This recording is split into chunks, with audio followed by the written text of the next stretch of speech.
తనకు తానుగా ఎదవని చేసుకోవటం అనేది రాజకీయ నాయకుల్లో పవన్ కళ్యాణ్కి తెలిసినంతగా మరెవరికి తెలియదంటే ఆశ్చర్యపోవాల్సినటువంటి విషయం ఏం లేదు. ఎందుకంటే పవన్ కళ్యాణ్ తరచుగా నేను 1,00,000 పుస్తకాలు చదివాను, 1,00,000 పుస్తకాలు చదివానని బళ్ళగుద్ది మరీ చెప్తుంటాడు.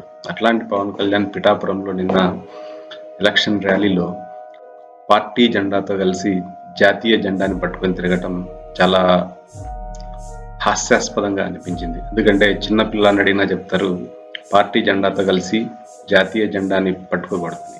అట్లాంటిది పవన్ కళ్యాణ్ ఒక చేత్తో జాతీయ జెండాని, ఇంకో చేత్తో తన పార్టీ జెండాని పట్టుకొని పిఠాపురం వీధుల్లో తిరిగాడు. పాయింట్ నెంబర్ 2, పవన్ కళ్యాణ్ గారు ఎన్నికల అఫిడవిట్లో పొందుపరిచిన దాని ప్రకారం ఆయన date of birth 1971, SSC pass అయింది 1984. అంటే 13 ఏళ్ళకి ఈ దేశంలో ఎస్ఎస్సి పాస్ అయిన మొదటి వ్యక్తి నాకు తెలిసి పవన్ కళ్యాణ్ అయ్యుండొచ్చు. అంటే చివరి వ్యక్తి కూడా ఆయన అయ్యుండొచ్చు. 13 ఏళ్ళకే ఎస్ఎస్సి పాస్ అవ్వడం అనేది ఇక్కడ ఆశ్చర్యపడాల్సినటువంటి విషయం. అంటే ఇక్కడ ఆయన డేట్ ఆఫ్ బర్త్ అయినా తప్పై ఉండాలి, లేకపోతే 84లో పాస్ అవ్వడం అన్నా తప్పై ఉండాలి. ఈ రెండింటిలో ఈయన ముందుకు వచ్చి ఒక క్లారిటీ ఇవ్వాలి. దీంతో పాటు అఫిడవిట్లో తనకు 10 కార్లు ఉన్నట్లు స్పష్టంగా పేర్కొన్నాడు. అంటే అందులో ఏ కారు ఉన్నది కూడా మెన్షన్ చేశాడు. అయితే అందులో వారాహి ప్రస్తావన ఎక్కడ లేదు.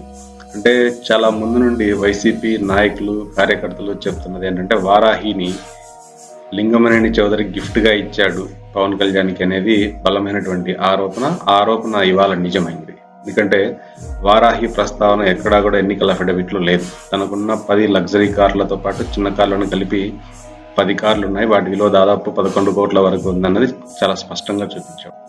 అంతవరకు సంతోషం. అయితే ఈ వారాహి అనేది మాత్రం ఎవరో గిఫ్ట్గా ఇచ్చారు అనేది చాలా స్పష్టంగా అందరికీ అర్థమైపోయింది. కాబట్టి మాట్లాడేటప్పుడు మాటలు కోటలు దాటేలాగా ఉంటాయి, చేష్టలు మాత్రం అంటే ఆ స్థాయికి లేవు. ఇది మనం బాధపడాల్సినటువంటి విషయం. కాబట్టి మాట్లాడేటప్పటి ఒక రాజకీయ నాయకుడిని అనే కామన్ సెన్స్ మర్చిపోయి వేరే వాళ్ళ మీద ఆరోపణలు చేయటము, గొంతు చించుకొని గట్టిగా అరవడం అనేది సమర్థనీయం కాదు.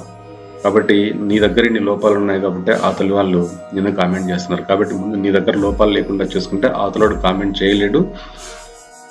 ఒకవేళ కామెంట్ చేసినా నువ్వు ఆన్సర్ చేసే స్థితిలో ఉంటావు. కాబట్టి ఇప్పుడు ఎన్నికల అఫిడవిట్లోనే 3 లోపాలు కనిపిస్తున్నాయి. ఒకటి, డేట్ ఆఫ్ బర్త్ తప్పైనా ఉండాలి, లేదా ఎస్ఎస్సి పాస్ అయిన ఇయర్ అయినా తప్పైనా. 2 జెండాలు పట్టుకొని తిరగడం తప్పు. 3వది, ఎన్నికల అఫిడవిట్లో నీకుగా 10 వెహికల్స్ ఉన్నాయన్నా అందులో వారాహి ప్రస్తావనే లేదు. కాబట్టి వారాహిని ఎవరో గిఫ్ట్గా ఇచ్చారనేది కన్ఫర్మ్ అయిపోయింది.